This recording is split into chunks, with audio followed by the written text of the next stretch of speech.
ભવિષ્યમાં ભરૂચ પાલિકા, તાલુકા પંચાયત, જિલ્લા પંચાયત ચૂંટણીમાં પણ ચૂંટણી લડવાની ઘોષણા કરી હતી.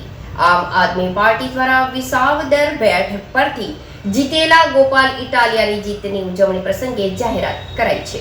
આમ આદમી પાર્ટી દ્વારા જિલ્લાના પ્રમુખ પિયુષ પટેલની અધ્યક્ષતામાં પત્રકાર પરિષદ યોજાઈ હતી, જેમાં લોકસભાની ચૂંટણીમાં પાર્ટીના નેતા ગોપાલ ઇટાલિયાની જીત બદલ ખુશી વ્યક્ત કરવામાં આવી અને સમગ્ર ગુજરાતમાં પક્ષ માટે નવા અવસર ઊભા થયા હોવાનો દાવો કરવામાં આવ્યો. પિયુષ પટેલે જણાવ્યું હતું કે ભવિષ્યમાં ભરૂચ નગરપાલિકા સહિતની સ્થાનિક સ્વરાજ્યની તમામ ચૂંટણીમાં આમ આદમી પાર્ટી પોતાના ઉમેદવારોને ઉતારશે.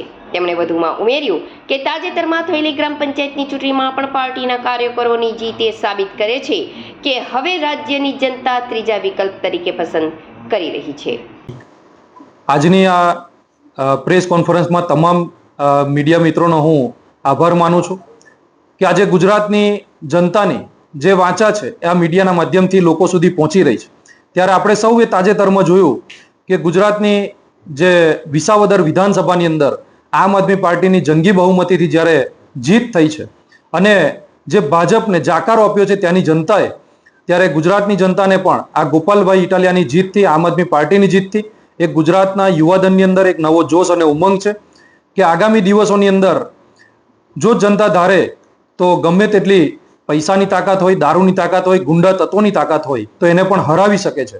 એવો એક મેસેજ વિસાવદરની જનતાને ગુજરાતને આપ્યો છે.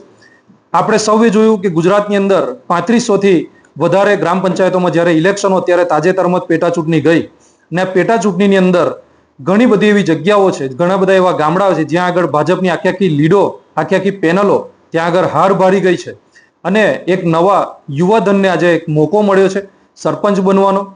આ જે ઉત્સાહ છે એ આવ્યો ક્યાંથી? તો એ વિધાનસભા જે વિસાવદર જે જીત્યા અને ગોપાલભાઈએ જે મેસેજ એક પોઝિટિવ પહોંચાડ્યો છે કે જો જનતા ધારે, અને વિસાવદરની જનતાએ જે મેસેજ પહોંચાડ્યો છે કે જો જનતા ધારે તો ત્યાં આગળ પૈસાની, દારૂની કે પછી લુખ્ખા તત્વોની કોઈ પણ ચાલ ત્યાં આગળ કામ નથી લાગતી, પણ જનતા સર્વોપરી છે એવું અહીંયાથી સાબિત થયું છે. વિધાનસભામાં ગોપાલભાઈ પહોંચે એ પહેલા જ ઘણો સારો એવો ગુજરાતના બદલાવ માટે આજે ગુજરાતની જનતાએ વિકલ્પ પસંદ કરી લીધો છે અને આગામી દિવસોની અંદર આમ આદમી પાર્ટી ચોક્કસપણે દરેક જિલ્લાઓની અંદર, દરેક નગરપાલિકાઓમાં, દરેક તાલુકા પંચાયતમાં, દરેક જિલ્લા પંચાયતોમાં એમની જંગી બહુમતીથી જીત થશે અને દરેક જિલ્લા પંચાયતો જીતશે એવી આશા વ્યક્ત કરીએ છીએ.